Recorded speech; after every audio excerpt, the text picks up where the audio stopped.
Hey, Martin, welcome in. Welcome. Hey, I just finished talking to Juan a little while ago. He's getting ready to come in a little bit. I see him on the call right now, but I'm gonna go ahead and get started. That way I go over the norms. I go over a little bit of who we are. Then I'm gonna pass it down to Taylor if it's okay. That way we give Juan about 5 minutes or so to settle in. Does that work, Martin? Yes, sir. Awesome. Well, welcome in, everyone. I like to start on time. So we're at 7:02 Chicago Standard Time. I am located in the Pato, Wichita affiliated tribes nation in DFW, now considered Arlington, Texas, by the University of Texas. Thank you all so much for joining us in tonight. I know we didn't make much promotion of this meeting, but it was really because we didn't have a speaker until yesterday morning. So very excited to have Juan here to share with us a little bit. I'm passing it down to Taylor, the vice chair of the caucus, here in a second, to share with you all some updates about the legislative process, but really to share with you all our statement that we were able to put out. I believe it was late last month, right, Taylor? Before the end of the year, in solidarity with Palestine and what's happening in the Middle East. Yes. So yeah, we're working on a resolution for or in solidarity with Palestine. We got it approved and then posted on our social media pages around mid-late December. I'm looking for the link right now so I can share it with you all if you haven't seen it. And this was after the Texas Democratic Party SDEC, so their Senate District Executive Committee passed their own. But we had been working on this before, just as a representative of Indigenous groups in Texas, to really be in solidarity with those in Palestine and supporting, calling out the human rights violations and other atrocities carried out by the state of Israel, but also really a call to action to support land back and ceasefire immediately and other things to try and do what we can to support Palestinians. So let me go ahead and post the link here. Yeah, I don't know if we have any next steps or anything necessarily on that. I think for us to continue to educate ourselves and be aware and support other, organizers' calls to and contacting our representatives and things like that to try and get an end to this as soon as possible.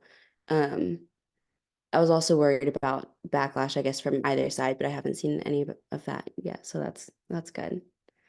I'm definitely open to any questions or comments on this. But in terms of legislative things, there's not a whole lot going on right now at the state level, at least, which is nice to have a break. Although a bill that was passed in the last session, SB4, which is a very anti-immigrant bill, one of the most extreme ones like it passed in the country, will take effect on March 5th, which is also primary election day. So I know a lot of groups are preparing know your rights trainings and things because this opens up, for anyone who may not know, basically racial profiling by the state, any police officer to potentially arrest and deport migrants just by who they presume might have entered the country illegally. It also creates a felony charge for those who have re-entered. So I guess a misdemeanor first time, felony second time. So yeah, hopefully that gets stopped by the court process before it goes into effect, but we'll see how that shakes out. Yeah, so I think Taylor, yeah, go ahead. I thought that would stop automatically because the Department of Justice has already put a lawsuit on the state in regards It's to gonna be delayed, Martin. SB4. The February 12th one, I believe, is gonna be delayed just because of that lawsuit. So you're right on it, Martin. The one that they're still kind of figuring out is March 5th. And that one is the one that makes peace officers into immigration officers. I do believe the Biden administration will also delay that one, but as of right now, March 5th is the date that we're looking at. Talking about Taylor, SB3. so SB4 version 3 and SB4 version 4 goes into March 5th. Yes. I'm gonna add another one, Taylor, if it's okay. So there was a legislative proposal that did not pass about regulating barrios and colonias in the particularly frontera area, RGV, and expanding all the way through Eagle Pass and to El Paso.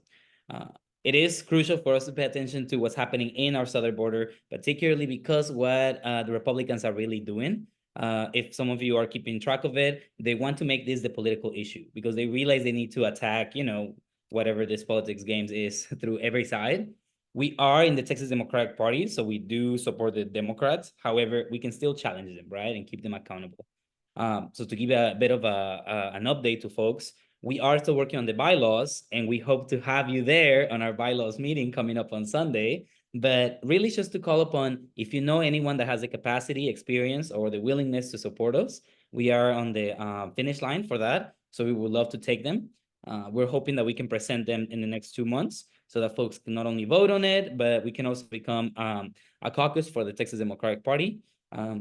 We are planning to attend the Texas Party meeting that they're going to be having in March in Houston. So if anyone here would like to join us, we're happy to have you. But I really wanted to make an announcement also about the powwow that UTA will be hosting. The Native American Student Association at UTA is hosting the powwow March 2nd and 3rd. The main day is 3rd, right, Annette? That's the Saturday that it's all day. But I do invite you to come on the 2nd as well. We are looking to see if there's members interested in, so we can maybe get an Airbnb in Arlington for folks to spend the night. I know it can be a drive sometimes, and we are looking to get a table there, particularly a table to sell food to get funding for our travel to El Paso. Because as some of you know, we're hoping to get 2 vans, one from San Antonio, Austin area, and one from Dallas. So yeah, those are the updates I have. Taylor, anything else? I will say something I forgot about, which thank you for those updates. I'm going to try and make it to DFW for the powwow. So that's really exciting. Legislatively, HB 900, the really awful book ban bill that we were fighting really hard last year and lost against, it ended up being passed. Many aspects or provisions of it were struck down by a court recently. I don't remember details beyond that off the top of my head, but it was a really good update on a really bad bill. So yeah.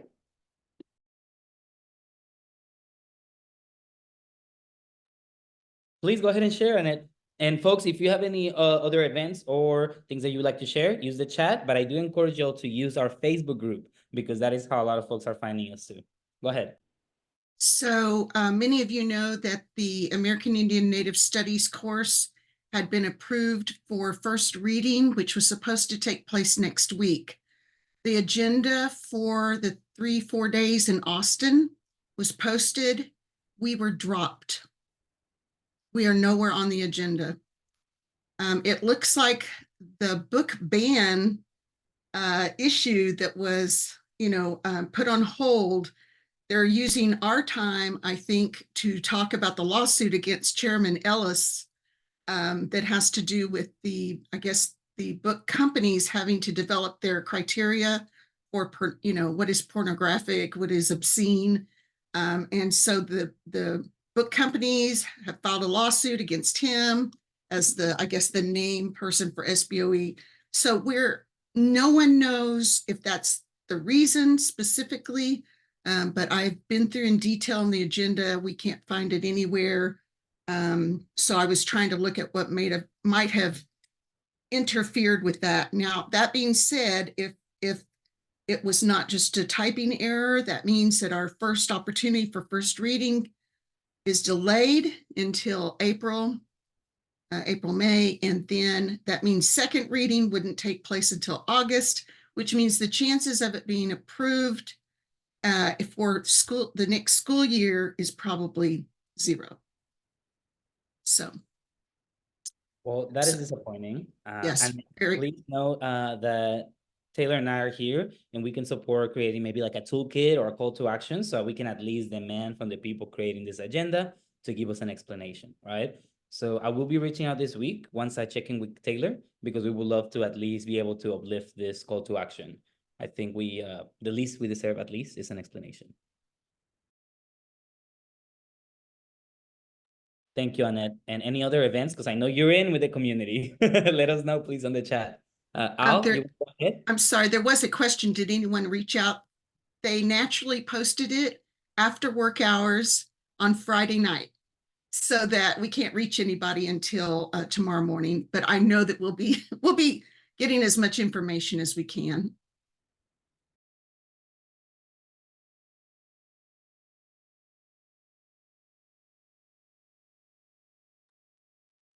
Awesome. Thank you so much. I saw Al's hand. Al, you want to go for it?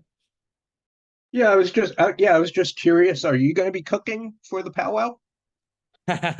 Well, we are still debating about what we're gonna be having, but I know that there's always a group that likes to have Indian tacos, and they make a good profit, so we don't want to intervene on that. We want to make sure that ours is mostly a booth, and it does have food, but we mostly want to sell our shirts. As some of you know, the shirts are gonna be funding the trip on March, which is right after the powwow, to go to Washington, D.C. We're hoping that money can be to pay for the food.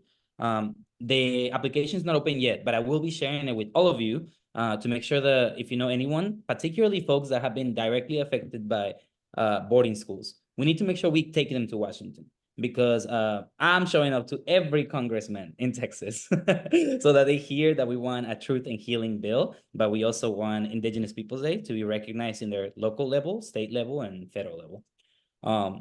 But yeah, we'll be selling food. I'll be honest, we haven't decided. We were thinking mostly a snack table. That way the Indian tacos could be the highlight, and we'll just be, we'll provide some extra snacks. People have asked, though, I will say, for tostadas. I make really good tinga. But I will go ahead and just pass it down now to Martin, unless there's any other questions, so we can get started with our speaker.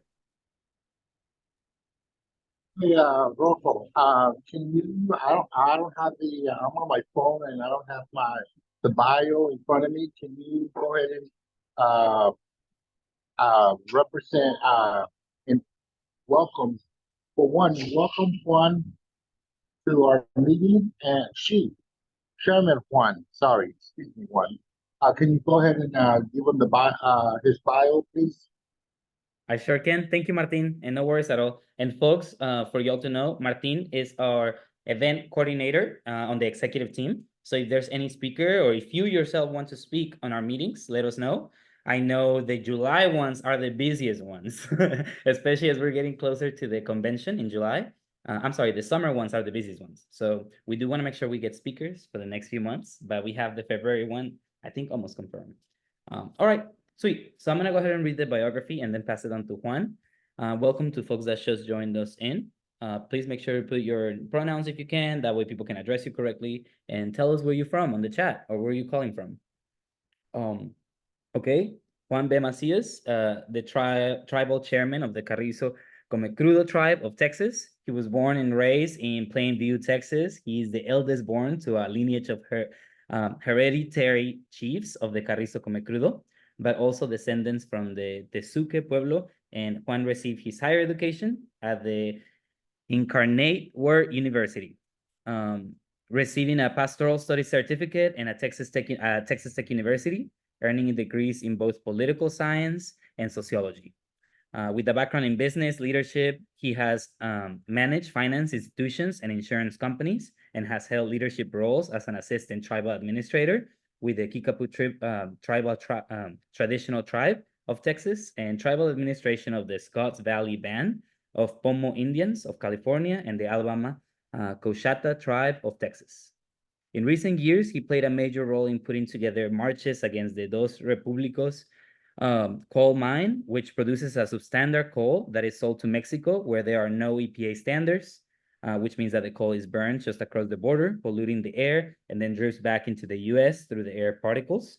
And in the mid-1990s, he worked alongside the Sierra Club to protecting prairie dogs and their habitat from urban encroachment in the Lubbock, Texas area. I will say that we met Juan actually at the convention, at the Texas Democratic Party convention. He was there representing for the caucus, and it was in that caucus that we became the executive team. So thank you so much, Juan, for the work that you've done, and we hope that we're honoring some of it. And with that, I pass it to you. And folks, if you could go off mute and help me just welcome Juan with a clap. Thank you.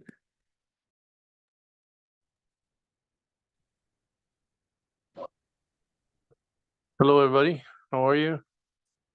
I'm trying to stay cool. I mean, warm down here in South Texas because it's also cold down here. It's really weird, the climate, how badly it's been. I moved down to here in 2006 from the Lubbock area to Eagle Pass, and it was like it was hot to say the least. I wasn't used to the humidity, so it's been a time just to get acclimated with um the climate down here. Yeah, I grew up in Plainview and was born in Dimmitt in the Panhandle of Texas, and so I grew up around some of my elders. My grandfather, who was born in 1884, and my grandmother in 1885, were some of the people that I grew up with. They raised me. So I've been around these ways for a long time. I can give you a long history about the tribe that in 1886, 2 years after my grandfather was born, our language was recorded, and it's one of the only recorded records in the languages recorded in South Texas, and it refers to the Yuto-Taoan dialects, and of course that has a lot to do with the living along the Rio Grande and up in and fording the rivers of the San Antonio, the Brazos, and the Pecos, and all the way up into New Mexico area. So we are the original people of these areas, and we're a migratory people. I don't want to say nomadic because we weren't nomads. We actually had our sacred sites and our sacred places that we have held for a long time. Something like the one that is at Seminole Canyon, and if you ever been to Seminole Canyon, it has a like a 4,000-year-old pictographs and mostly just pictographs at that one. But from there, if you want to follow a straight line up, you can start running into Paint Rock, where it shows pictures of us and the missions, and fighting the missions, staying away from the missions, just going in and getting what we needed from the missions and leaving. And then you can find the same kind of paintings all the way up to around Post, between Post and Snyder at Lake Ellen Hendry. Some of those are underwater now because they dammed the White River to supply the surrounding municipalities with water, and then of course we go to those places where we as you go further up to adobe walls, you'll find just about the same thing as well, in adobe walls. And then there's Carrizo Canyon up in Colorado, and there's another pueblo way up in Kansas City. Oh, not Kansas. I'm sorry, Kansas. Scott City, Kansas. If you follow Highway 83, which is one of the old trade routes north and south, and also one of the old trails that we followed in search of food, you'll find the place called I'll remember what the name of it is in a minute. El Cuartalejo. It's up there just north of Scott City, and it's a very interesting place too because it's the furthest northern pueblo you can find. So the evidence is there that and the documentation is there, showing us that we've been here for a long time. I think that I'm the first generation to be born away from the Rio Grande area, because it became, with all the compression that was going on of the movement from the east and the west and the south and the north, and of course from the north, started bringing a lot of the tribes into this areas of Texas. And of course the cattle were practically cousins. And of course in 1879, what was left of the Karankawas came to live with us, and they became part of the tribe. So one theory behind the words Carrizo, Comecrudo, which is Carrizo is what the Spaniards called us, because we lived in these reed houses, which aren't really reed. They were made out of the tree called huizache and retamas, and also out of a river willow, and the false desert willow that you find around. There's a lot of that now, and I think a lot of it has to do with the climate. The desert willow, the false willow, is starting to come out more, but you find a lot of it in South Texas, where we used a lot of it for making our temporary homes. So those are things that are important to us. We have a creation story that talks about the Rio Grande and how the creator, they came up the river. The creator decided they would start putting life on Earth, and creator started putting all the animals like that. And then on the way back down the river, creator decided they would give another species to come together. So they started taking every goodness and every good part, everything that was sweet and that was good, that was motherly. And when they came to the end of the mouth of the river, they're called Boca Chica. That's what it's called now. And the creator took fresh water and salt water and some of that sacred soil, the sands that are there, and put it together and clapped their hands together, and it became created. Clapped their hands together and created first woman. And to us, it's a good way of talking about the goodness of having relationships with all the animals that are up and down that Rio Grande River. There's the first time they forded the Rio Grande, the Spanish came in. They came in acting kind of friendly. They came in and they started going up the river, and they recorded that every 8 to 10 miles there would be a village, and they were these were temporary villages, because we didn't stay there, but just long enough for a month or so, and then we'd move on to another village, or what they would call village. What is called villages today. It was camps back then. We were some of the original dwellers in the cave dwellings that you find the paintings up in Seminole Canyon and in Shumla, and a lot of this these have been misinterpreted by the non-native anthropologists. And even though I've reached out to them and tried to explain to them where these sacred sites are, they continue to come up with their own ideas of it.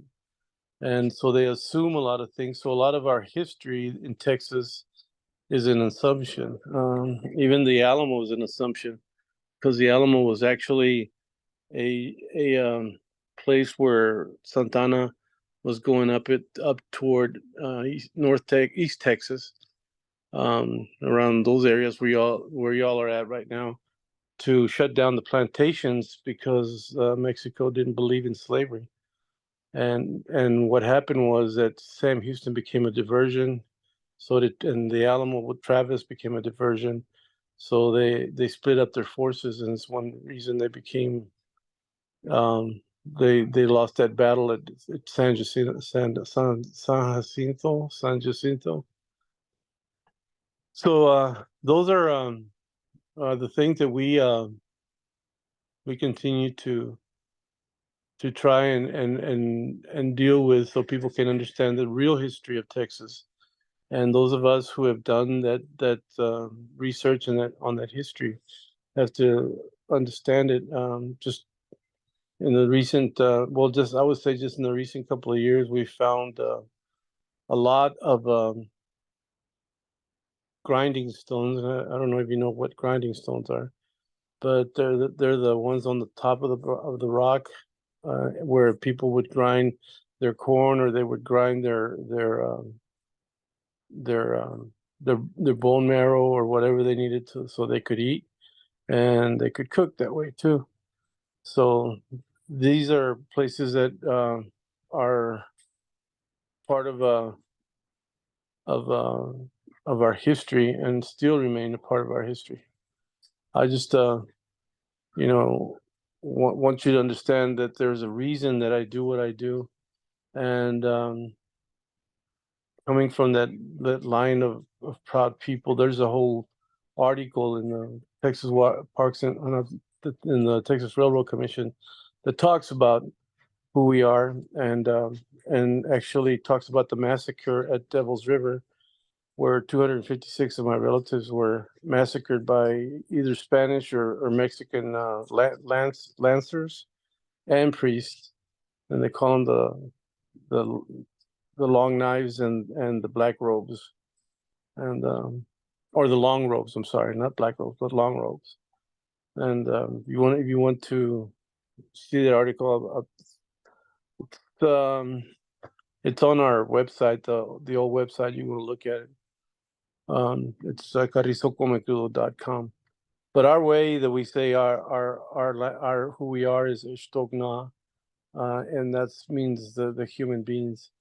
So we're Ishtogna Yopam, or Ishtok Bayakaim, and that's which means we're Carrizo Comecrudos, or we're Carrizos or Comecrudos. That's how we identify ourselves in our language. So I don't know where to start, because we've been fighting for these human rights for so long. Back in 1988, when and we were doing this way before this, but the 1998 is when Vernon Bellecourt and Mike Haney came to Dallas, and they wanted to get a chapter going here in Texas, and so there were about 5 of us that got together, and I ended up being the executive director. I told them I'd do it for 2 years. I ended up doing it for until now, even still the co-director for the Texas chapter of the AIM Texas Central Texas chapter. But since then, we've stood with the Kickapoos when they made their change up there, and we've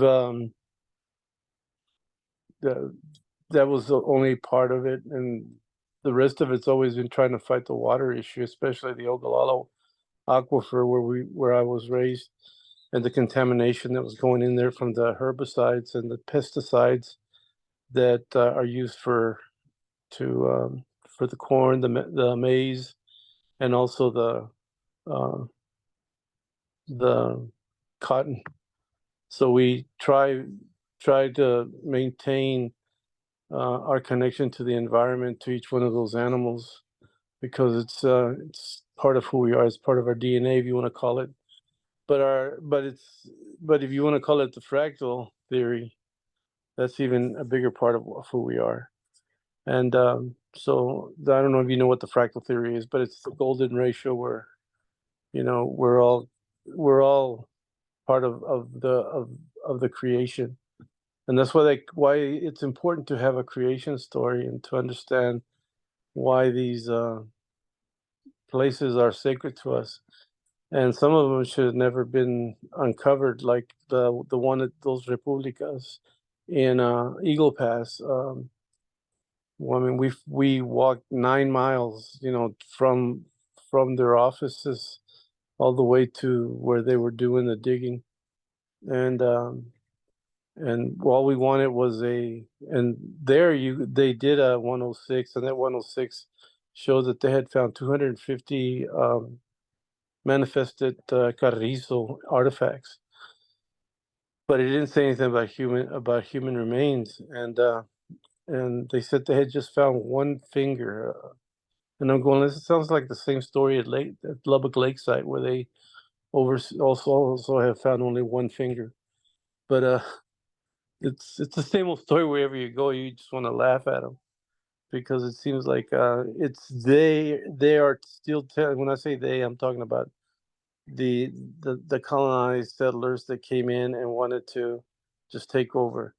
And that's exactly what this is about. It's about looking at the issue of land back, and looking at the of how do we stop Texas from the ongoing genocide that hasn't stopped, because we know those of us that have really grown up in Texas and understand our traditions and have heard those traditions realize that people like Miramu Lamar, who was the president and governor of Texas at one time, wanted to get rid of all of us natives, and many were moved away, and some went south across the border.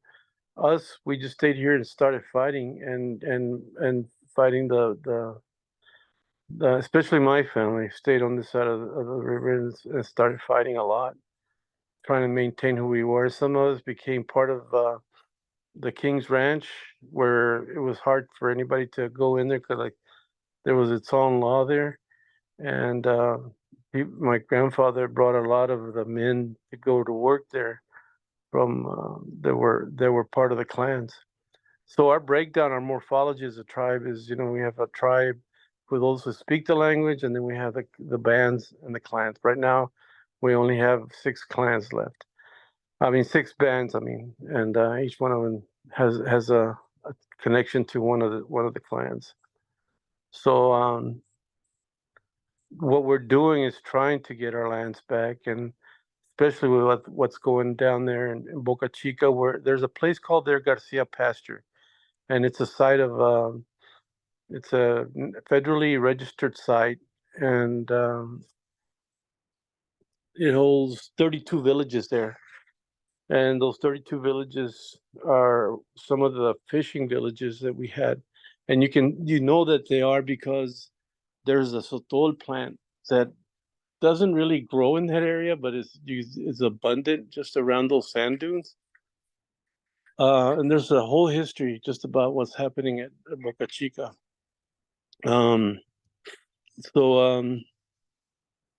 They when they started talking about bringing in and destroying the area to set up a LNG terminal. LNG is liquefied natural gas. And it was a company out of Houston named Next Decade.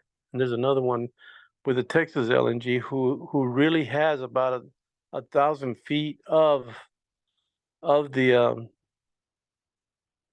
Garcia pasture, and they're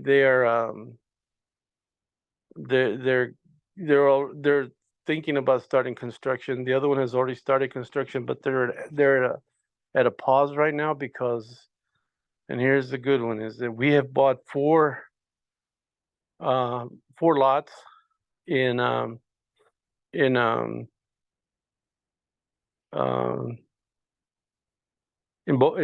there in that area around Port Isabel, and it was done intentionally. It's strategically done because we knew that they were going to run a pipeline, and it was Enbridge 2 years ago gave like $500,000 to the LNG to be able to connect to it, to bring their LNG in there, and that's liquefied natural gas. So let's stop for a moment and see if anybody has any questions about LNG or anything, because there's a whole history here, and there's a whole information that needs to be known.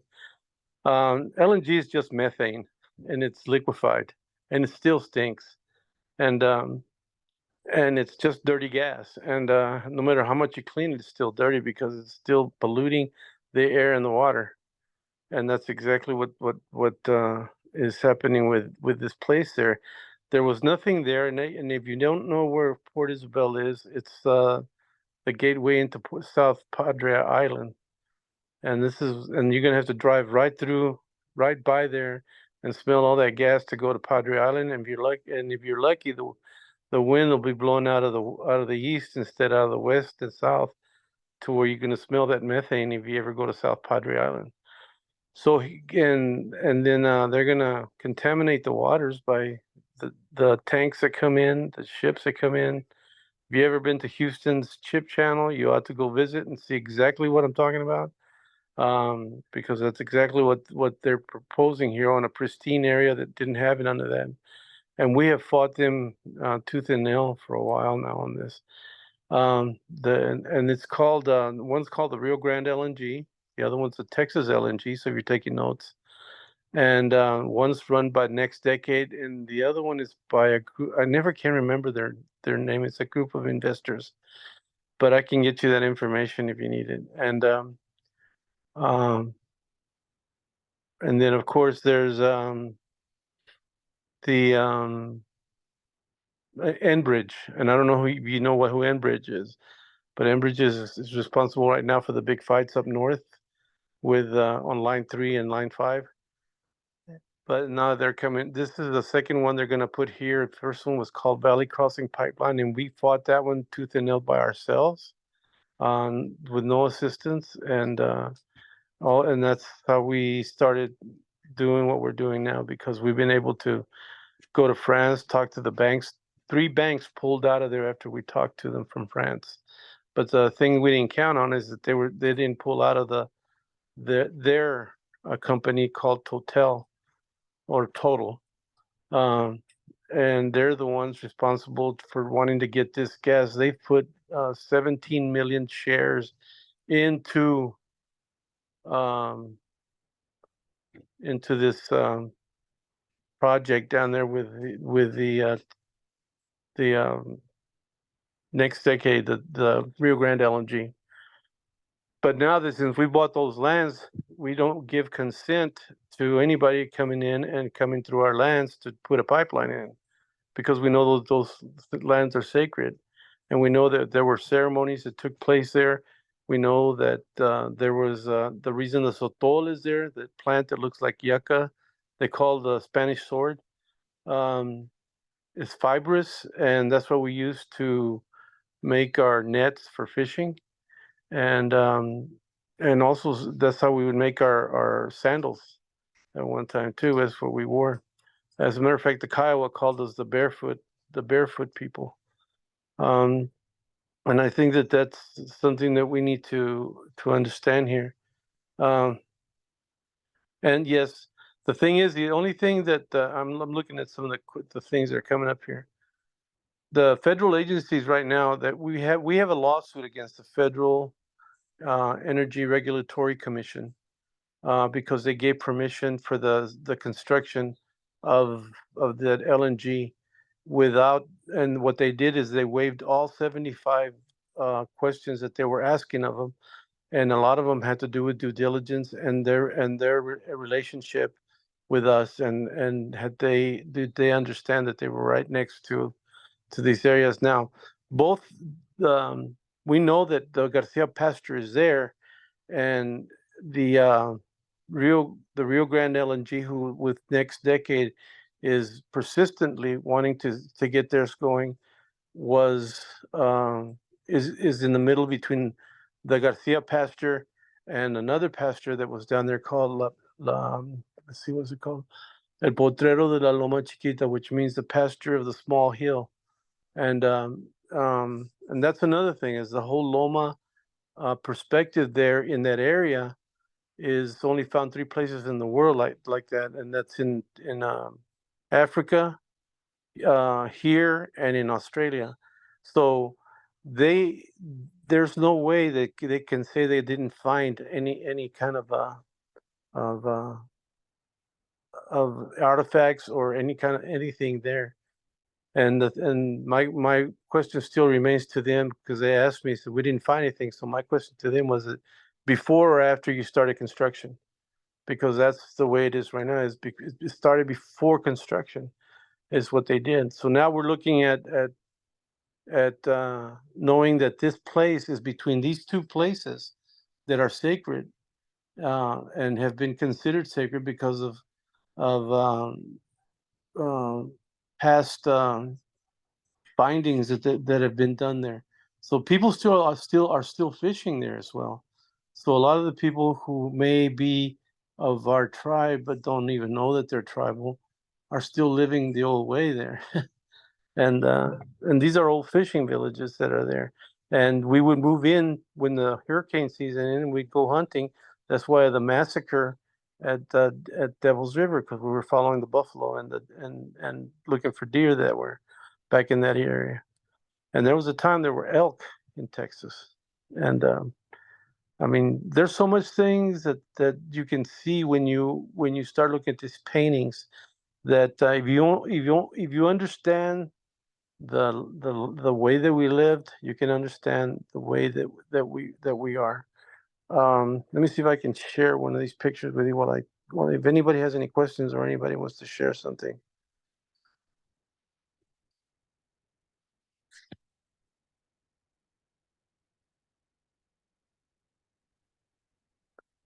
Yeah, TCEQ oversees pollution. They finally updated their methane standards, but again, nobody's has gone after any of the state agencies to follow any kind of lawsuits, and we need to start looking at doing that. And that's the only way that we're gonna be able to do that. But of course, being who we are and having no funding, um, it's really tough to do.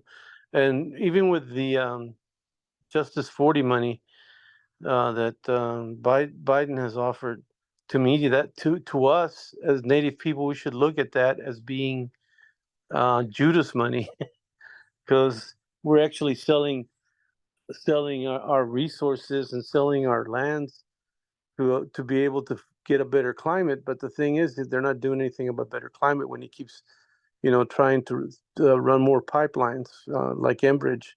And there's another one that we have down in West Texas called the Saguaro. And but to me, and we continue to look at what's happening in Boca Chica, because we've stopped one LNG there. It was called the Nova. That was the one that we're going to build on el Potrero de la Loma Chiquita. They were going to build it there, and we stopped them. So I mean, the thing is, the investors keep putting money in these guys to try and build this thing, because like somebody brought here, Total is a French company. It is, and we are actually looking at going after Total in France. There's a group of attorneys there that I don't know if they're going to help us, or we're going to have to pay them. We're going to have to find funding to pay them. I think we're going to have to find the funding, because I don't know if they're going to do it pro bono. And then of course, and they have a lot of the fracking sites, correct, in North Texas. And so that's one of the problems that we're struggling with, is trying to bring these news out. Now, the problem lies is that a lot of our state reps are taking fossil fuel money for their campaigns. I think until we find better candidates that are not going to be doing this, we're not going to be able to do a lot, and nobody's holding them accountable for it.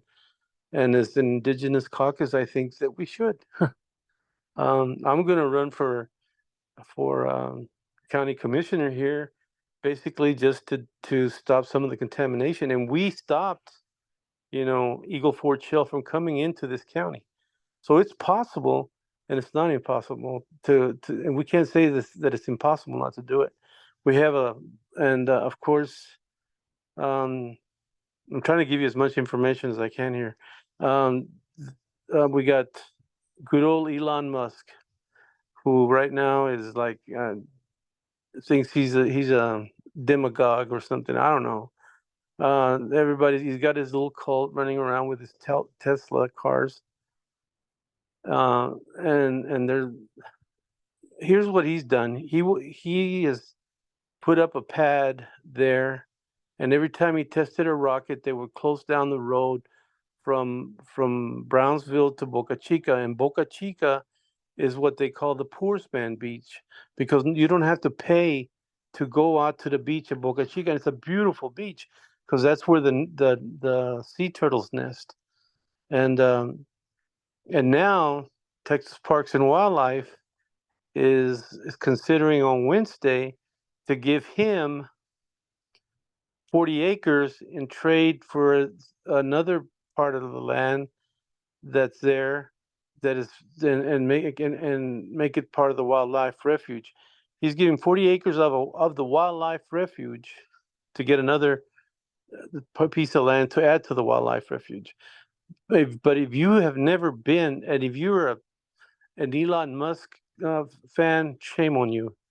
Shame on you, because you don't understand what this man has done, how many burns, and how badly he has destroyed the environment in the area.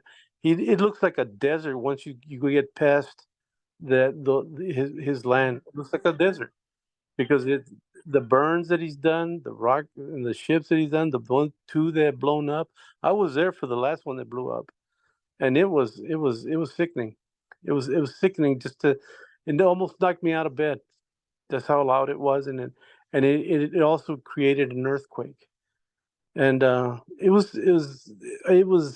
people are being mistreated down there, and it's not just because it's the sacred grounds of our people, but the indigent people. They keep talking about they're going to bring jobs, but the thing is, there's another side to economics, and you can't. And somebody who has studied economics like myself, you got to understand that when you say you're going to create jobs, how many jobs are you killing?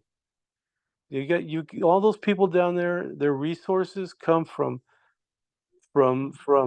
mom and pop stores. They come from mom and pop stores, and those are important because those people have people that are just barely been naturalized and are just learning the language and are making $3 or $4 an hour, and that's they're not gonna be hired over at McDonald's when they start gentrifying all that area with these guys coming in, and gentrification is part of a prophecy of idolatry of what's going on. Their idols are the franchises, the corporations, the wall that they're putting up. All of this is idolatry, and for those of you who are Christian, you better understand what I'm saying, because that's what they're worshiping. They're worshiping these terminals that they're talking are going to be 19 stories high. They're not going to be small terminals. They're going to be bad terminals that are 19 stories high. And we have to understand what's going on here. We have to tell these politicians that are asking to be elected that this is an issue in Texas. It is a real bad issue. They're asking to contaminate. I mean, Elon Musk wants to run contaminated water into the Rio Grande. I mean, the water's already contaminated enough when he blows up rocket ships right there and burns them. And you should have seen some of the nests of nesting birds where the eggs were burnt. It's just imagine how many eggs of those turtles will be decimated now, because that's where they come to nest. This is natural habitat. This is natural things that occur, and we are conniving with him by saying, "Oh well, I got to pay for my campaign with fossil fuel." That's dirty money. It's even worse than J40, because that's exactly what's happening. And if we're gonna maintain some kind of a democratic ideal, we should be for the people of Texas. We should, and that means from the one that doesn't have anything to the homeless, and I mean, all the way up to those, everything is trickling down. That's the kind of trickle economics that we still have, Reagan economics. And I think we need to stop. I think we need to start being aware that our environment is being destroyed. When it comes to Elon Musk, here's what he said. We're gonna go and invade other planets. And the life forms that are there better watch out, because here we come. That's what they did here. That's what they did to us. They didn't, but we didn't get a warning. You know, we didn't get a warning from them. We didn't get an IES, I'm sorry, an EIS, which is an environmental impact study. Well, I want an environmental impact study from Elon Musk before he even takes off to go to Mars or wherever planet he's going. I mean, we don't own this universe. It owns us. It's like this Earth. We don't own it. It owns us. And that's why it cries out to those of us who live here. And I speak the language of this land. And the language of this land says, stop. You know, what about our future generations? If we're going to be a vision and we're going to be the vision of our ancestors, we have to do something. And that's why we have to look at trying to stop this craziness that's going on. And nobody has paid attention to us. And we were the only ones that didn't have any construction. We still just have barely any kind of construction, but we don't have any kind of air pollution yet down in that area because of these things. I have challenged the FERC. I have challenged the EPA. I have challenged everybody in every one of their criteria to change them. And of course, even the Texas, environmental, or what is it, TCEQ, Texas Commission on Environmental Quality, or inequality, because they don't listen. I know, that's right. We showed up to Arlington. They had a hearing on ozone, and they finally updated their ozone. But at the same time, we thank them for it, but we also want to make sure they implement it. Right? Words don't really mean much if there's no actions behind it. But Juan, I did want to give you a warm up to maybe do any closing arguments or any closing remarks you may have, and then try to open 5 to 10 minutes for folks to have any Q&A. Would that be okay? Sure. Thank you so much. Do you have any closing remarks, Juan? Oh, no, I mean, it's just, it's been happening to us as for a long time here in Texas. And a lot of it has to do because of the mineral rights that we hold to those lands. And I mean, if you saw that movie with the Osage, those relatives there were really treated bad. And that's been happening to us for a long time. There's a bigger story here than I have time to tell you. You ever want to hear it, you're welcome to come down here. Or I'll go on again. Absolutely, Juan. And make sure to please send us any links that you may want us to share, so we make sure to put them on the Slack, but also on the Instagram and Facebook and now TikTok. But if I could ask maybe folks to go off mute to help me thank Juan, or maybe show any reactions for our speaker for the evening, please. Thank you. Thank you. Thank you so much. Thank you for an interesting dialogue. And I tried sending as much context as I could, Juan, on the chat.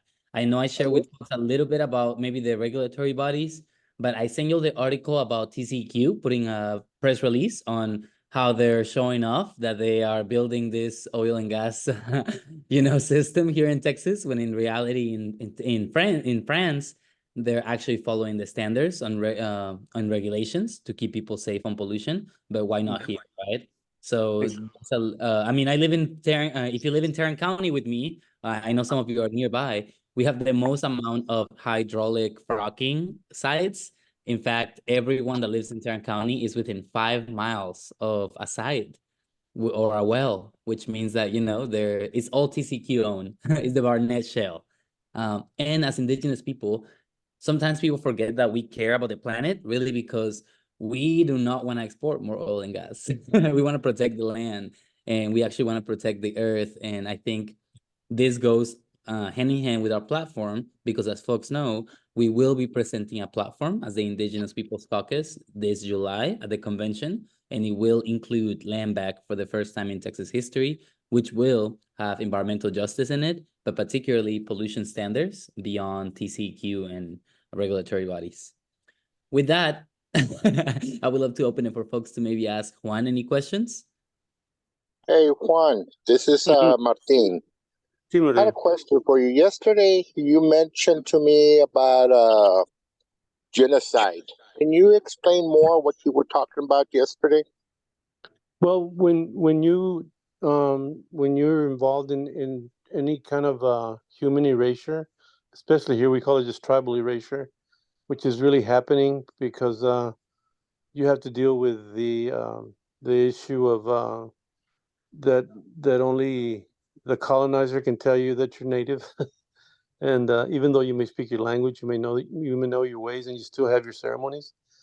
Um, I mean, that's genocide, and when they fail to talk to you, then you have to find ways to make them know that you're still here. And I keep telling them is that you're gonna know that I'm here. And I'm not gonna be quiet. So when you see the genocide and the creation of sacrifice zones, because that's exactly what they're doing down there, that's still, you know, threatening the human rights and the human lives of people. And that's exactly what's happening down there. All over Texas, not just here, because the fracking stuff going on in Odessa is awful. And that's one of the things that we want to stop too. I grew up around that area, so I mean, I used to hunt and I used to go out there, and it's just it's awful. I mean, the fracking creating more contamination of the water, the air, and there used to be a big herd of antelope that would run on east and west through that area, and last time I saw them, I only saw like 4 or 5 of them, and they were right off the side of the road, like they were really beat up. They felt beat up, but again, it has to do with the quality of the air and the quality of the water, because the water may be killing them, and nobody's taking consideration of that. And that's where Texas Parks and Wildlife come in, because one of the biggest protests we had was going over there to here in Austin and raising Cain with him about Kelsey Warren being on the commission, and they still have like 2 or 3 oil people there on the commission making decisions of the land and what's going to happen to the land. So it usually goes in favor of the fossil fuel industry. And when you hear that some of our own Democratic U.S. representatives and state Senate people and state representatives have taken oil money, to get elected, of course, they're going to do them a favor too. I was there when we protested the no protest law when they were passing it, and that's when we got held for a while there, telling us that we were trespassing on the Capitol. I was saying, you should have told me that before, and before we walked in here, that we were trespassing. This is a public place, and I can come in here and I can voice my opinion. So that's what genocide is, when they try to shut you up, when they try to tell you that you don't exist, when they tell you that we're going to ignore you, all of that. And we'll do whatever we want. Yeah, and I know exactly what you're talking about, because I'm actually born and raised in South Texas. I'm north of Kingsville, where I'm from, Alice. So I know what you're talking about, all that area. Okay. Well, what's happened there, and how much intimidation has been put on those people by even now. It's even worse with this governor, with what he's doing with the wall. And that's another thing that we fought with. We occupied land next to a cemetery for a year and a half. Nobody, I mean, that's historic. That's longer than any other tribe has done anything for a while. For a year and a half, we held that land to keep them from building the wall, and we made them go around those cemeteries. And now, because we laid a lawsuit on them, now CBP recognizes that they have to talk to us, and they're asking us to monitor when they start breaking down the roads down in Webb County. And that's going to happen in every county now. So now they're starting to recognize, because we won't stop the fight. And land back is an issue too. Well, we're hopefully, somebody will be generous enough to give us a place where we can start our own college. That's been the whole thing with the Texas education, again, is that they do not, want to give you the right to be who you are. And that's a human right. We have inherent rights on this land, which they take away. And of course, the other thing is, where's our representation? Where's our president? Where's our state reps, that are native? I Can I mean, ask, oh, yes, ma'am. Juan, can I ask you, do we have, could you talk about any issues with wind turbine concerns in Texas? Nobody's talking about it, and I don't know what the situation is there. Well, they're putting they're doing a lot of energy to build energy on it, and I think what's happening is that the wind turbines are seen as an alternative, and but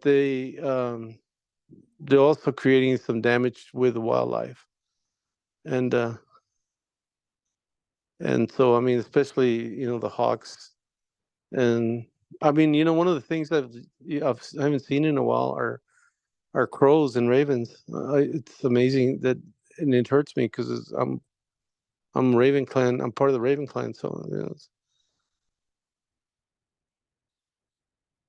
so it hurts that the wildlife too. But and then of course they're digging up areas where the problem in Texas is you have private lands. They do whatever they want to.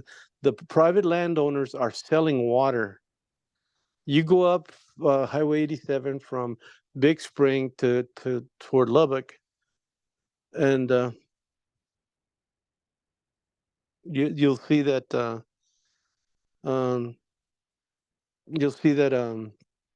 from Big Spring to Lubbock, you'll see signs where the property owners are selling water, and there's no control over that because the whole thing with what they have around here. And in regards to the turbines that they were talking about a little while ago, I know in the Corpus area, between Corpus and Petronilla and Driscoll, there's a lot of those turbines going through all those. They have a whole area worth of turbines with those big wind fans going all through all that property between Corpus all the way to Driscoll, and all that area has those turbines. Well, no, you can see them all the way from Highway 84, or coming from Dallas to Lubbock. If you take Highway 84, there's just full of them up there too, and then up here in West Texas, there's a bunch of them up there too. But I think there has to be. I haven't done any research on it. The research I've been doing is a lot on fossil fuels, but I think that's my next thing is to see how much damage they're making to the land. But I think that a lot of those are being put up by the fossil fuels, and that's how they're getting their energy out there in the middle of nowhere. I was born in a small town, lived in a small town, always lived in the edge town. even when I was going to tech, and I was never lived in the middle of town, so I'm not. I don't consider myself to be that urban, but I think that's one of the things that they do is out there is they try to get that power out there, because a lot of times over here where I live, the grid doesn't work very well. So Yeah. And Juan, if I may, thank you so much. And you are absolutely right. But at the same time, I do want to highlight that we need more voices from small towns, rural Texas in positions of power. So I do remember you mentioning that you're running for commissioner. And I just want to highlight again that please reach out to us so we can support you, especially because we can try to connect you with national groups like Run for Something that has dedicated money for local races. Because we want to make sure that people like us are representing the community. Because folks, I'm sorry, we cannot wait for a savior. We've done. If they could have solved the racial and economic issue, they would have done it by now. It is on us now. So I do have a vision for the Indigenous People Caucus to be the launch pad for the next generation of politicians, right? But I will say with all the transition to a green energy, Annette, and if I may, all these initiatives regarding clean energy, we have to be very mindful, right? Because like you said, Juan, a lot of the oil and gas industry is investing in this new economy, which is really renewables. So we have to, as Indigenous Peoples Caucus, we have to be very mindful of the intersections because we want to make sure that no one is left behind. Just like the oil and gas industry workers are not going to be left behind, our people will no longer be left behind. So I do want to highlight once again 2 committees, the bylaws committee that we're meeting next week to finalize the rules of this caucus, but also the platform committee, which will come into effect once we become a legitimate caucus next month, hopefully in 2 months. And that platform committee will present the ideas to the convention. We actually do need a representative for the platform committee as well. But I do want to close down because we are at 8:10. So if folks have any questions, concerns, comments for Juan, please speak now. Otherwise, we're gonna go ahead and close.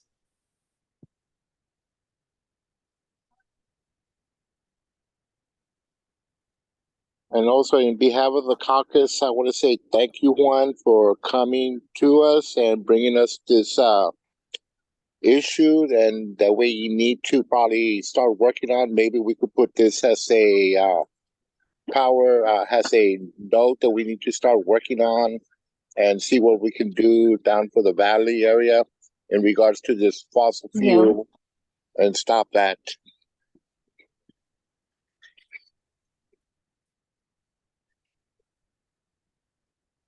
thank you guys. I appreciate it. And Juan, if you would like for people to reach out with any other questions or concerns, if you don't mind putting your information on the chat.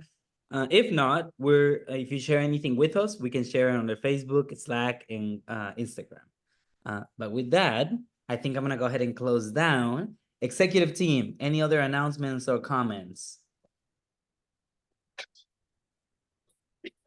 I would say, I would say that we need to promote more that powwow that's happening in March. And don't forget, everybody, in March the 5th is our primary election. We need to make sure, get out to vote and make sure we will work for candidates that are not supporting the fossil fuel.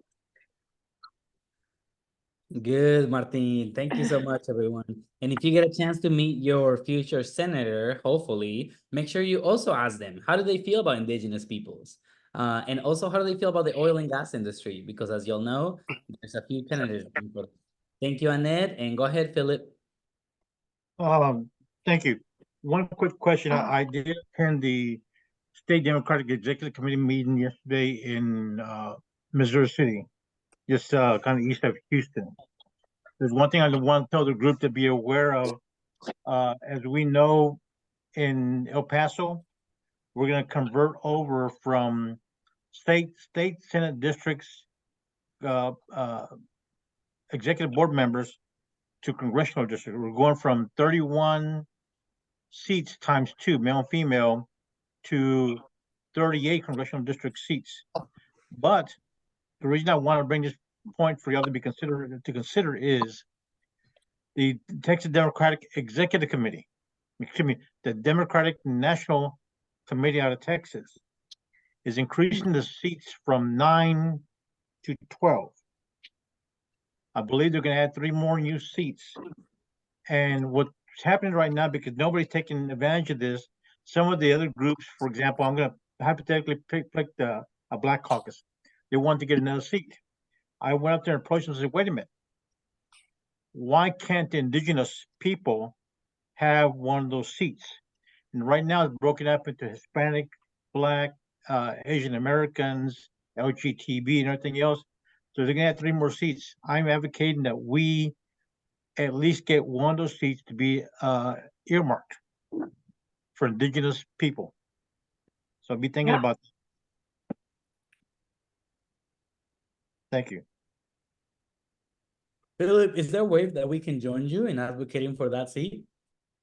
I'll find out more information. It came up yesterday because I was talking to one of the Democratic National Executive Committee members. He said, yeah, we're going to increase it and we don't know who to give the seats to. I said, give it a seat to the indigenous people. Right. They're First Nation, first people here. They deserve a seat at the national level. I know we're trying to identify our caucus as a caucus to be added on to the executive committee, not statutory, but a statutory member would be the DNC member. That position should be an indigenous person. There are 3 positions that have not been assigned. Yeah, It's Philip, separate. if you figure out, the best way to put pressure, I think we need to do that. I mean, and with these changes, there's going to be a lot of, I kind of touched base with Rojo about this virtually, but when we switch to congressional seats, that's going to mean a lot of changes in the DEC. So, that'll create opportunities for people to run for those positions that maybe, they didn't want to run for before because they didn't want to run against somebody who's currently their committee person or something. That is correct. For example, and I'm going to use my example, my Senate district right now extends from Austin to Laredo. In other words, Senator Zeffrini is my senator. When we change to congressional district, and don't forget that's going to go from Alexis, can you read that East- notification? I'm sorry. Well, my congressional senator goes from east to west. If Senate district goes east to west, my congressional district goes north and south. It goes from Austin to Corpus. So a brand new group of people now I'm going to be dealing with. Instead of going from Austin to Laredo, I'm going from Austin to Corpus. So you're right. There's going to be a brand new situation where nobody has been selected. Don't forget, there's going to go from 31 to 38 seats. These are statutory members, and I believe they're going from 9 statutory Democratic Democratic National Committee members to 12. 3 seats are currently, I believe, unassigned. And some of the other advocacy groups want to increase their membership. When I told them, no, we need to have at least one of those seats for the indigenous people. And that's coming up. I'll get some more detail, but that's came up yesterday afternoon. Please do. Thank you so much. That's I'm good gonna to know. close it down officially. That way folks that have to head out can leave. But Thank you. folks, we are happy to stay for 15 more minutes until 8:30 to keep the conversation going. I know that, I'll be honest, we're trying to keep this connection with everyone because we want to make sure that everyone's involved before July. But I'm gonna go ahead and do a official close. That way our speaker also, if he needs to head out, which I think he did. There you go. They can head out. But I'm gonna go ahead and close down. Thank you so much for attending the January general meeting for the Indigenous Peoples Caucus. We will have our next meeting on the 3rd Sunday of every month. So the next meeting falls on the 18th, February 18, right after Valentine's Day. And if you live in the DFW area, you'll hear more about this, but we're having a mega march during Valentine's Day, the weekend prior, about SB4. So we'd love to have you all there. On the 18th, we'll give you more updates. I don't think we have we haven't published a speaker, but we'll go ahead and do that next week to make sure you'll have plenty of time to share with your circles. Thank you so much for being here again. Please, any other comments, events, or concerns you have, please put them on the chat. But with that, I'll go ahead and close down the meeting officially and open it for optional 15 minutes time until 8:30 for conversation.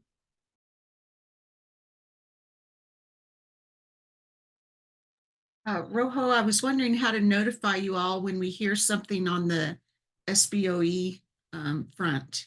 Yes, I'm gonna put my personal chat, but I do think I'm gonna reach out to you this week because I Okay. want to make sure that the Indigenous People Caucus can stay up to date with it, because we can create a toolkit. So if we find out who is setting up this agenda, we can make, thank you, Taylor. Taylor put her chat as well. We can Right. actually create a toolkit to take action. And thankfully, we have a lot of followers on TikTok, so we can make sure that people take action virtually. Yeah.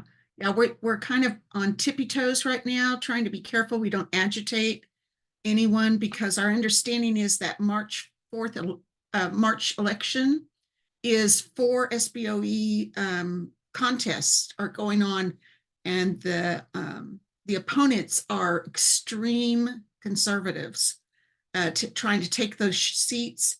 So my fantasy in this is that they actually are trying to bump it, delay it until after those 4 get onto the board, so that then our chances of it passing might be about 0.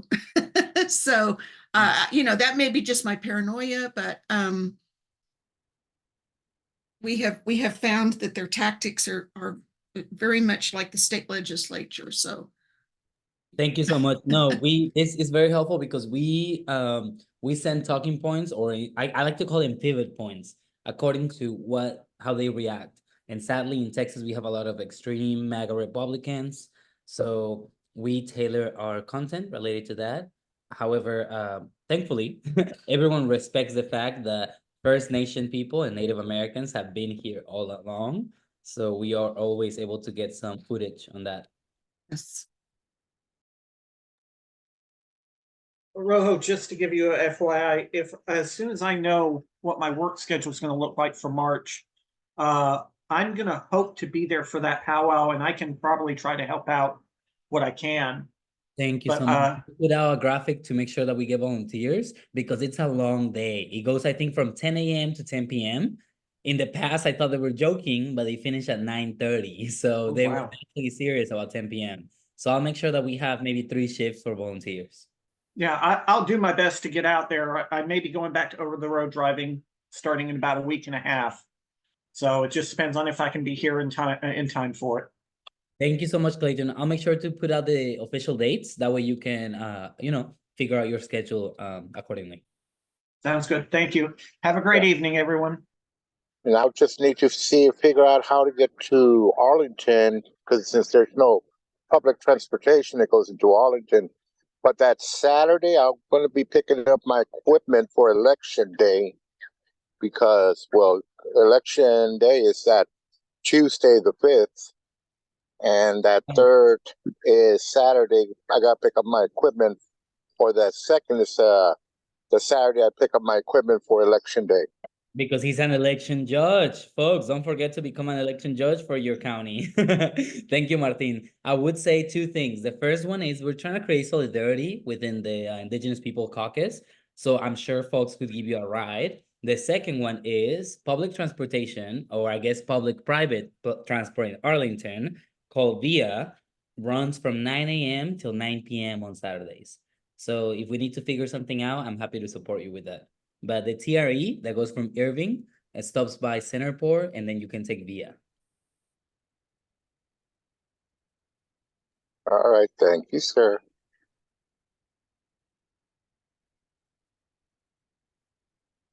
Thank you, everyone. Good seeing y'all. See ya. Thanks. Bye, everyone. Thank y'all. Night, everybody.